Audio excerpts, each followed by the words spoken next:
Hey guys, Chris here, and welcome to episode 2 of A Tale of Six-ish Wargamers. Our goal this month was to paint 500 points. So, let's see how we got on.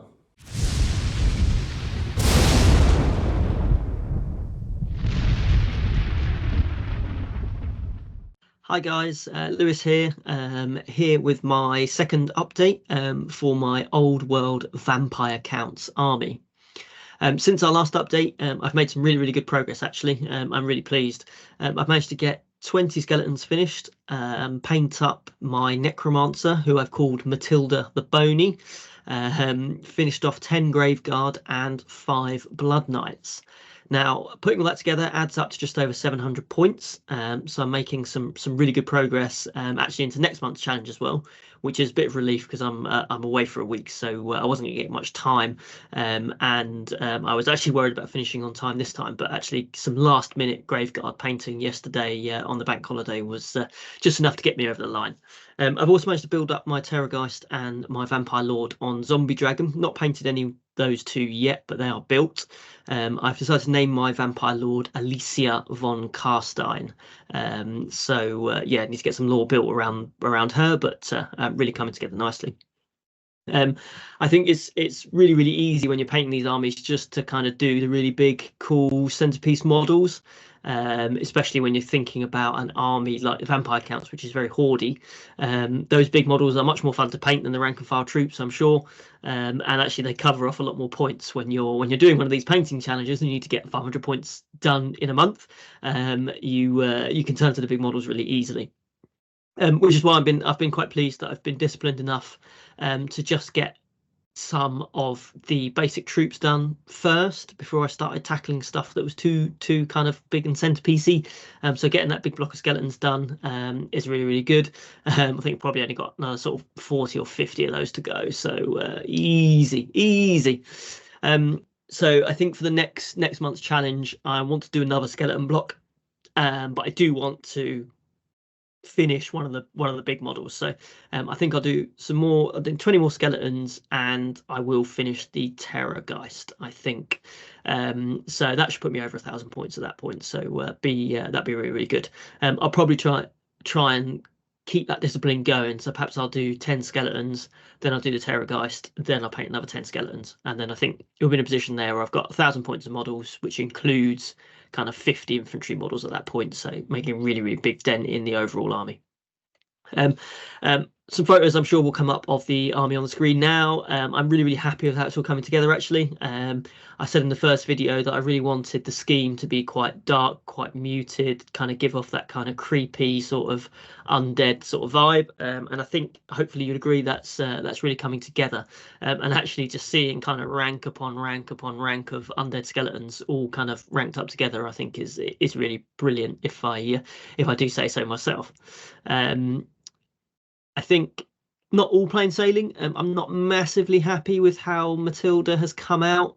I used a third-party model, which I think does really cool. I think actually looks probably a bit cooler than the GW Necromancer.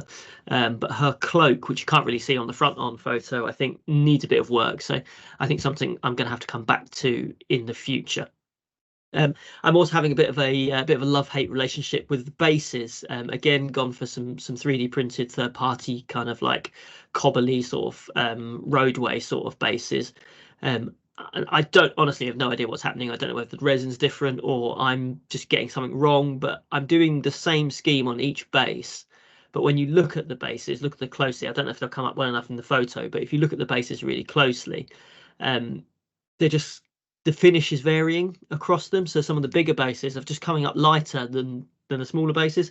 Can't really work out why. It's very frustrating.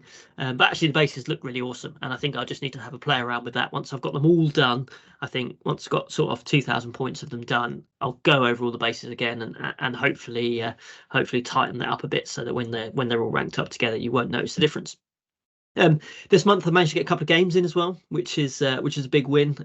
It's always difficult to find sort of a morning to play a game or an evening to play a game. So I've managed to get two in. They have been online games playing on Universal Battles, both against 6++ Ed, my nemesis. I played his Chaos Dwarves, and I've played his Orcs and Goblins. Who knows what army he's actually doing for this kind of painting challenge now, because I don't think even he does. But the game actually, when we played them, it feels just like I remember it, which is absolutely amazing. I think the way everything moves, the way it all looks, I think the way, okay, it's just online, so it's never going to look as amazing as in person, but the way it all just kind of feels is fantastic. I'm really enjoying playing the game. I'm starting to get my head around the rules a little bit now, kind of understanding the tactics and strategies about where to put your characters, what upgrades to give stuff, what all works and what doesn't. So yeah, feeling really, really good. The way my army plays at the games I've been playing have been 2K games. The way it plays at 2K is just how I've kind of imagined it in my head when I talked about it in the first video about how I wanted the army to play and how that kind of all fed into what I was putting together for the army. Just it was really good to see the skeletons kind of shambling up the center, just getting revived and reanimated by Matilda every turn, even as they got gunned down by Chaos Dwarves. All the while, the Zombie Dragon and the Terrorgeist going up the flanks, making a right mess. I think the idea of when the skeletons just get hit and then you lose 5 and then they just don't die and they're just standing there, and then have the Terrorgeist or the Zombie Dragon come into the flanks and just annihilate stuff is just brilliant to watch. I think the game against the Chaos Dwarves went really well for me. Got a very solid win into that. As I say, managed to hold up the middle really nicely. He got bogged down. Ed's Dwarves got bogged down, and I just kind of rolled them really with the bigger stuff on the sides. The game against the Orcs, however, didn't quite go as well. I think the strategy was fine, but I hadn't really accounted for fanatics.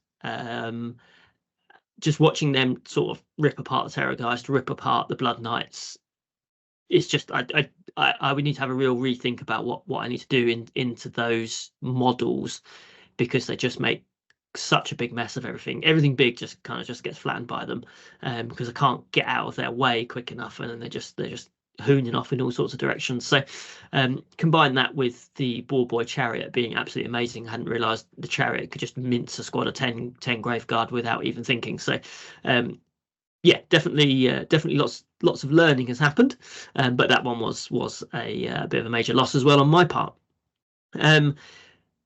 Before I go and let you read about other people's armies, something I want to do now. Now I've got my characters named, so Matilda and Alicia are my two main characters.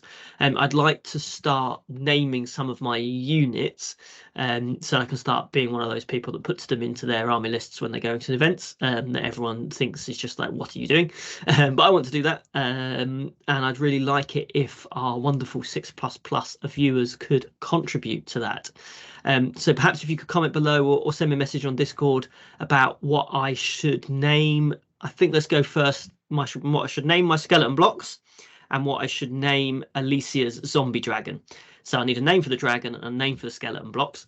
If we get lots of suggestions, I'll do a community vote for our members, and they can decide the final names. But yeah, if you've got any suggestions for what my skeleton should be called and what the zombie dragon should be called, please comment those below, and I'll take those on board. Thanks very much, guys. Right. This is attempt number 3 at filming. May have forgotten to plug in my audio equipment on the second attempt. Didn't even check after the first attempt, I just stopped it. So coming at you live. It's now 2 minutes to 11 on the evening of the deadline. In classic, Ed finishing an army just before a deadline. This is pretty typical, 1 hour to go. So I have done my 500 points. In fact, I've done 574 points without magic items, so feeling well pleased about that. Slight disclaimer, one of my models isn't based because I haven't got the correct base, just waiting on that to arrive. But I reckon the 74 points that I've managed to shoot over the top covers me there. So I have got 12 Black Orcs, great weapons, shields, and they've got full command. And by full command, I mean Banner and Boss. No musicians in this house. We just don't lose combats, you know. I've gone for 6 big uns on boars as well. Cavalry spears, heavy armor, shields, violence, you know, champion and standard there as well. Very nice stuff. And then there is a big boar, which I'm sure you've noticed, and that is what I'm going to be using as my Black Orc battle standard bearer, the big boss, on the back of a Black Orc chariot. Wasn't what I was initially planning on painting, so very glad that I held off and procrastinated, because as soon as I saw those rules come out, I was buzzing. If anyone hasn't checked out the Nomadic War, they're very fun. Black Orc Chariot's looking pretty solid, pretty beefy, especially if you put a character on the back of them. Much more choppy than a wooden, but you lose a bit of maneuverability. Yeah, so did great in the first game as well. Since the last time I was on camera talking about Old World, I have now actually won 2 games. So, you know, finally broken that streak. First one was Ogres, doesn't matter here. Second one was Orcs and Goblins, playing into Lewis's Vampire Counts. We played a 2K game.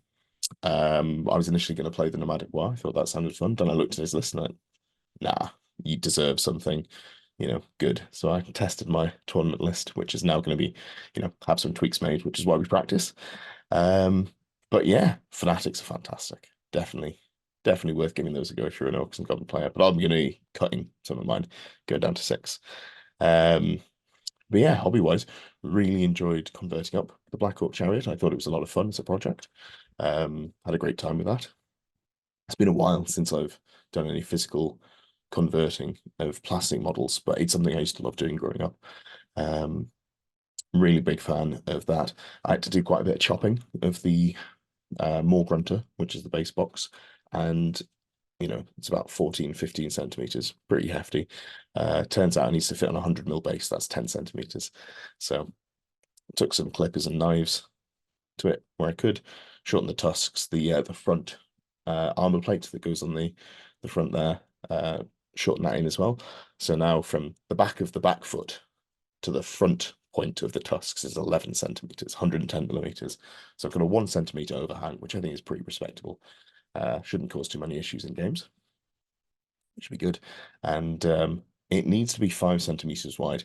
Problem is, this fucker is about 9 centimeters wide. However, as you can see, there's about a 5 centimeter gap from floor to where, you know, models will be underneath it.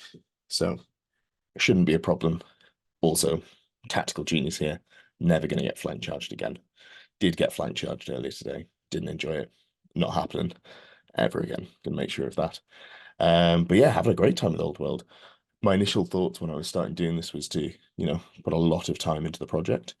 Then swapped armies twice. Now have a GT coming up at the end of the month. I do have some holiday to take, so I'll be all right in it. But I want to get it to a high tabletop standard. So put more time into it than a normal army, but I do have to be realistic. So yeah, new next video coming at the end of next month. You might see me with 1,500 points painted. A lot of goblins, I think. Not even sure if the ball boys make it in, so we'll see. But yeah, having a blast. Really looking forward to continuing to play more Old World. Well, it's been about a month, and we were meant to paint 500 points by the end of the month, and I painted 3 models, but they're 3 characters, so they can be worth anywhere between a couple hundred to 1,000 points, so I've met the criteria. I finished off and did a little bit more work on the initial Little Brick Warriors, and then I painted the fun stuff, the characters.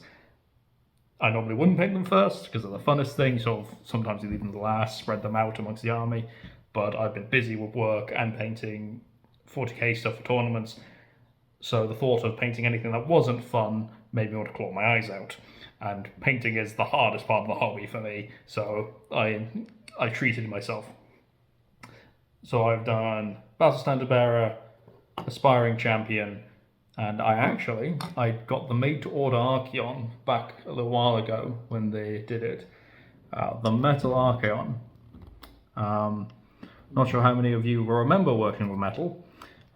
It feels really satisfying at first, and then you try to build it. And then you go, oh, this will be really fun to paint. And then you try to paint it. And you realize, this is why we stopped using metal. It is a very satisfying weight. But Lord knows it chips. Like, I'm not sure if you're able to see it, but I've already managed to just chip the top horn there. So you can just see the metal glinting, which, that is a nightmare. Oh well. The the other nightmare, and I feel like a lot of people have gone through this, is, gold trim and things will look awesome. Painting gold trim is a nightmare. Yes, but I've persevered and I'll keep going with the gold trim because I do quite like how it comes out at the end. Hopefully there'll be a bunch of pictures of my models if I took any good ones. Photography is not my strong point. But I'm thoroughly enjoying the old world and I am being carried by a huge amount of Chaos Warrior nostalgia. I've played a couple of games. Pure Chaos Warriors, as in pure Chaos Armor. Everything has at least heavy armor, 4-up save, if not much better. It struggles, but it's fun. I am under the pressure to get a Chaos Dragon because it feels like I'm playing the easy version of the list without it, and it does feel like it gets rolled a little bit without a big Chaos Dragon, but we will see. I might be broken and be forced to make a Kit Bash one. Next thing on the list, though, is now that I've done all the fun stuff, I have to get to the conveyor belt stuff. So the multiple Chaos Knights I have and Chosen. The problem with the Chosen is that they don't have the capes or as much fabric, so there won't be the yellow to stand out. So it'll just be the black armor and gold trim, which isn't as exciting to me without the capes. The capes make it. So I'm thinking about I might respray them, do them all gold maybe? That'll be the experiment for this month, is seeing what ways I can make the Chosen more interesting. The other challenge for this month is to not bounce to a new army, because as much as I love these, painting's the hard part for me, and the building and the theory crafting of lists is the much more fun part. So as I look at Beastmen and go, ooh, full Minotaur army, or I look at the new troll army that came out for the Orcs and Goblins, and I go, ooh, army of purely of the new Age of Sigmar trolls, which they are gorgeous. I've wanted to do an Age of Sigmar troll army for a while. Feels convenient, especially with new AOS coming. I could play them as both. I'm talking myself into it, and I don't like that. Please, someone stop me before I buy a troll army. Oh god, that'd be so expensive. But yes, that's the big challenge. The next challenge is building the rank and file, especially the Chaos Knights, because that's a lot of model to paint. But at least I've done the test of how the Chaos Knights should look. So they should match their leader here, their buddy. All that gold and black and yellow. But in general, yes, I'm very happy with how these are coming out. Hopefully I'll be able to play some of the other 6++ guys at some point for their factions, and I hope the rest of them are doing well as well. Hello there, humble peasants, and welcome to the part you've been most looking forward to, all about the mighty, heroic Bretonnians. As you know, our challenge was to paint 500 points. Not quite gone according to plan, unfortunately. I've been a busy boy, and it turns out that when you're trying to paint Bretonnians nicely, or for me anyway, it is actually taking quite a lot longer than intended. So I have managed to paint I've managed to paint 20 archers. It's not a unit, it doesn't have any of the characters or anything in it yet, but I've painted 20 archers, and I've painted 2 more knights. So a reasonable amount in terms of hours I've put in. I've actually put in quite a few hours. Just not much to show for it in terms of points. Don't have the luxury of some other people have just been like, oh, I'll just paint a massive monster and job done. So I'm gonna be trying to hold off on that. But yeah, so today I'm just going to talk you through how I approached the different things I have painted. So as you can see, here are my mighty bowmen.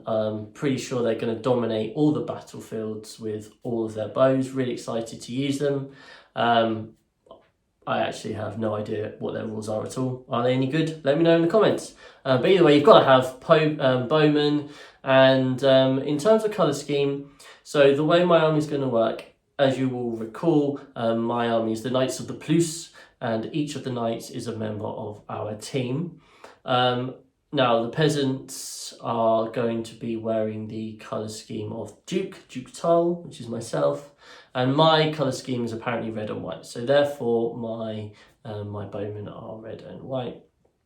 So in terms of painting them, obviously you've got repetitions of models, so I just went to vary up the different ways I could paint them. So some are red, some are white in the different parts. I've gone for a couple of split schemes. I think the only interesting part for me was that initially I had their white as quite creamish. Now I recalled what Duncan Rhodes had said, which was that when you're going for a mixed themed force in terms of colours, you just need to make sure you're using the same colours, so use the same red across the board, the same white, etc. Having already painted one of my knights, and the white I used was Ulthuan, it's quite a cold white, so I actually ended up going back over this kind of like this creamy white that I had, and I instead opted for Ulthuan with like a cold white highlight, just to keep that theme going. So yeah, these were reasonably straightforward to paint, reasonably enjoyable, but they are quite time consuming. I must have probably spent, I don't know, like 8-9 hours on 10, so double that, and you're looking at quite a lot for not many points. And then I have got 2 more knights. So what I hadn't done was put what each person's role would be. So I've actually now gone through the whole team, and I know what each member of the team is going to be in terms of their like role, or whether a standard bearer, musician, or a Pegasus knight, whatever. So I know what everyone's going to be now. That'll make painting hopefully a bit easier. And in this case, I wanted to do either a standard bearer or musician. So I looked through some of the surnames of the team, and actually I had 2 people whose colour schemes are both yellow and black. So therefore I decided to paint them at the same time, and it just so happened they were a musician and a standard bearer. So without further ado, here are Sir Lewis Elms, the standard bearer, and Sir Edward Fawcett, the musician. So yeah, was it fun to paint yellow? No, even over a white background, it's just infuriating. But you know what? Once I got all the base colours down, this is what I'm finding with the knights. Once I've got the base colours down, they're actually fun to paint. Had to go at the heraldry, as you can see as well. And interestingly enough, I thought Ed's would be hard and Lewis's would be easy, and I got it completely wrong. Ed's turned out to be okay, apart from the fact that you can see the maybe the red and white line didn't quite go according to plan. It's not particularly straight, but on the battlefield it looked fun. And Lewis's was actually really tricky, and looks reasonably similar. They're supposed to be, those yellow things are supposed to be leaves, and the tiny little markings are fleur-de-lis, which obviously I have nowhere near enough skill to paint properly. So I kind of just went for little dots there. But yeah, I think they're looking pretty cool. Whether they'll end up being in the same unit or not, I'll have to decide. Once I've painted all 12 knights, I'll have to decide how I want to go about having the split in the units, just so that the colours are kind of work out nicely. But yeah, that's it for now. Obviously the team goal is for the next month to be up to 1,000 points. That seems highly unlikely for me personally, but I'm going to set a goal. I'm going to have 6 knights painted at a minimum. Okay, so I'll have 3 more knights painted. They take quite a long time. And then I'm going to try and get some more stuff built. So I haven't actually got anything else built at the moment. So I'm going to try and get the men-at-arms built. and the Pegasus Knights built. So if I have all that built, 3 more Knights painted, and then maybe make a start on painting the men-at-arms, I think that feels like quite a good challenge for me in the next month to make the most of it. Well, I hope you've enjoyed this episode. Scrivo and Tom won't be joining us this month. They've been just manic in terms of the last week or two for them. So Tom, I know, really wanting to get his done because he's bought a load of his army, he's read the rules now, he's got a load to talk about. So next month, expect a full bumper episode from Tom, and I'm sure Scrivo will be able to deliver something similar with his Empire as well.